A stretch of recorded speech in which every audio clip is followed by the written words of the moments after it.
Good afternoon and welcome to This is Private Practice for, I have no idea, what is the day, Soph? It's the 6th of Thursday. It's a Thursday? Woohoo! We've made it through to Thursday, people. Look at us go. I have been head down in proposal development and writing today. Not to be perfectionistic, that is not the point I am trying to achieve here. It is to actually do the work that needs to be done. And true to some of my form, it's taking me 3 or 4 times longer than I anticipated to get it done. Oh, thank you, Carol. That's a lovely thing to say. I was a bit concerned that I was going to blend back into my white wall there for a moment, but no, it's all good. So this proposal has got 3 stages to it, 3 training components in it, and I just want to make sure that we're really delivering on what it is that we say that we want to do, and making sure that we keep adding value. And then I keep going back and reminding myself that you've got to have your cost table match your delivery table so that you make sure you get paid for all the things and the stuff. And don't ask me why they're not in the same table, because that's all got to do with the way Joe's brain works. So that's pretty cool as well. But it looks like we're going to develop a really comprehensive program. It's going to be about 6 months in total duration and empower people to take back control of their lives following a work-related injury. So without us telling them what to do, with them all exploring how to do it themselves. Unique and novel concept, I know, but we know it works, so why don't we do that?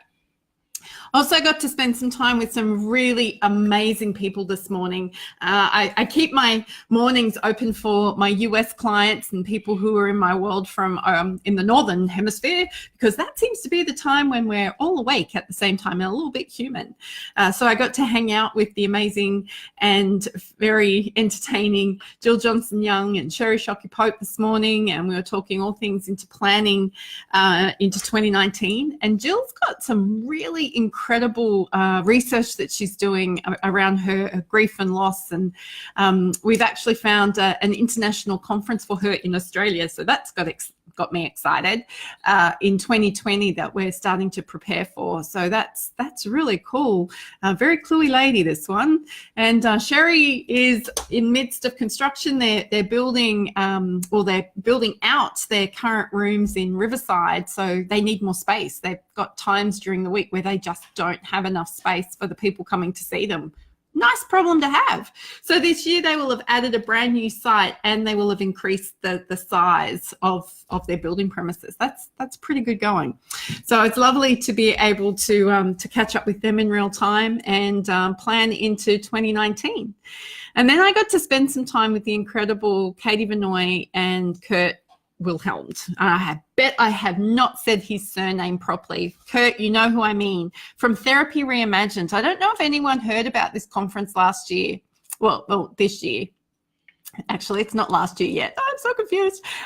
They created the Therapy Reimagined conference, and I am so impressed with the quality of this conference, with the way they've gone about putting it together, and their whole mission and purpose behind helping people become a modern therapist, and what does it take and what does it mean.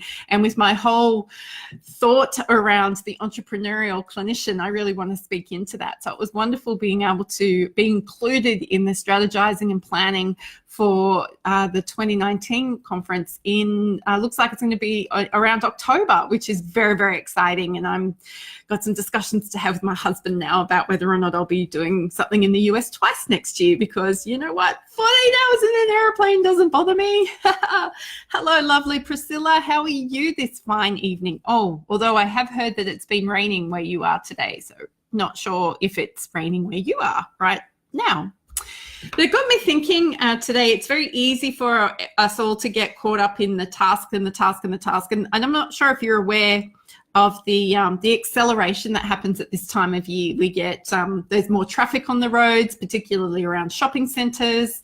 People start to feel the urgency of the end of the year coming up. And I think those of us who work with people who have mental health concerns or have got some family of origin challenges, and I'm putting myself in this bucket this year, this is a period of time where we can find it a bit tough, and we don't necessarily know that we're finding it tough. So I'm I don't want to talk to the work that you do with your clients. I want to talk to you as a clinician or a therapist or a health provider right now. I just want you to be aware of your own needs around this time of the year.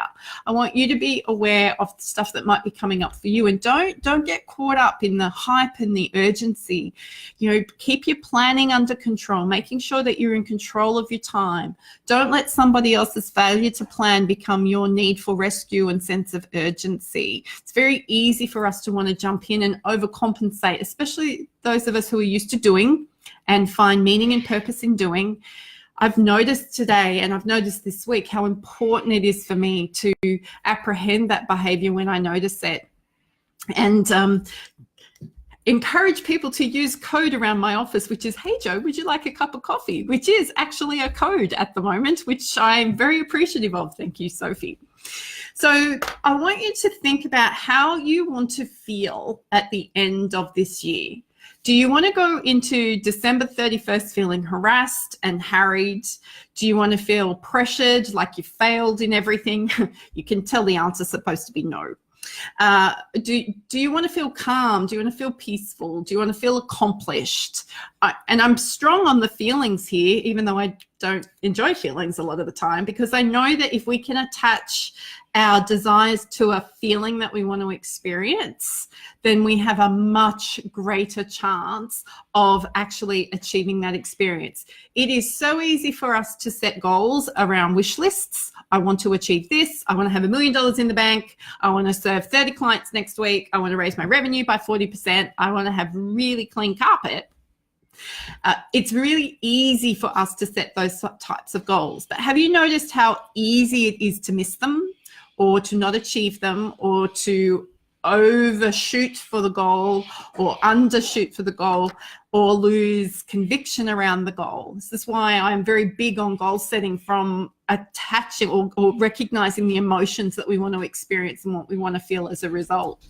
So I know I'm getting tired at the end of this year, and I hope Sophie doesn't mind me sharing that we recognize that she's tired.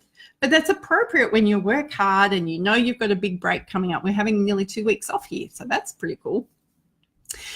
So what is going on for you at this time of year? Is there an increase in referrals and an influx in clients who need your help? And are you scared that if you don't meet everybody's needs that you're going to lose revenue, or you're going to lose reputation, or you're going to lose face? Then can I encourage you to stop it? And can I encourage you to calm down and really plan out how many clients you want to see, how much work you want to be doing, and the days you don't want to be doing the work? Conversely, if you're really scared that you're not going to generate enough revenue, can I ask you to take this time to plan what you will do with the revenue you know you've got coming in, and plan for the growth into the new year. Probably give yourself January to stabilize and come back into the new year. And don't put too much pressure on yourself in January, because you do need some lead-in time for a new year. Remember, buying behavior, or clients coming to see you, or people purchasing your program, your book, your product, it's about human behavior. It's not about the fact that you need to sell something now. I wish it was about the fact that I needed to sell something and all the people would buy the things, but that's not how it works. It's all about people. It's why I couldn't make the stock market thing work, because I forgot that it was about the people and it didn't have enough interaction with the people going on for me. So there we go. I want you to focus on how you want to feel by the end of the year.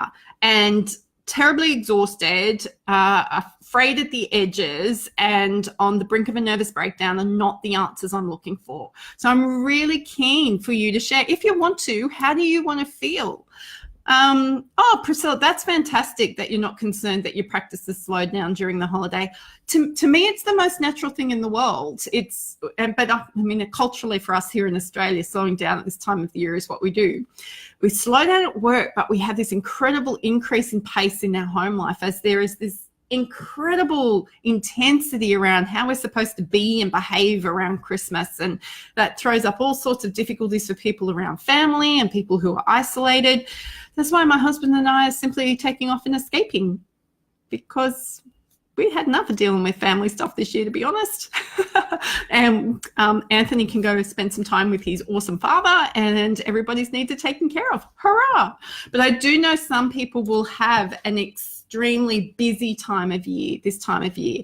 And I just want to encourage us all to be looking after ourselves and making sure that we are doing the things that we need to do, because as surprised as we might be that this is happening, we never quite feel like we've caught up or that we're as prepared as we want to be. We're human beings. We're living in this world. We all know that we cram more into a minute every single day. So here are some practical strategies to help you look after yourself.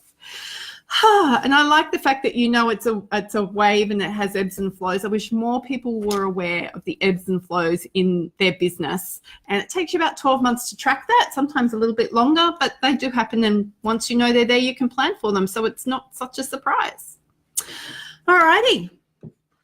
Not sure what's happening with the trains this afternoon. They might be running to or behind schedule, because on or near schedule. That's what it is. I think we're closer to the near schedule than we are the on schedule.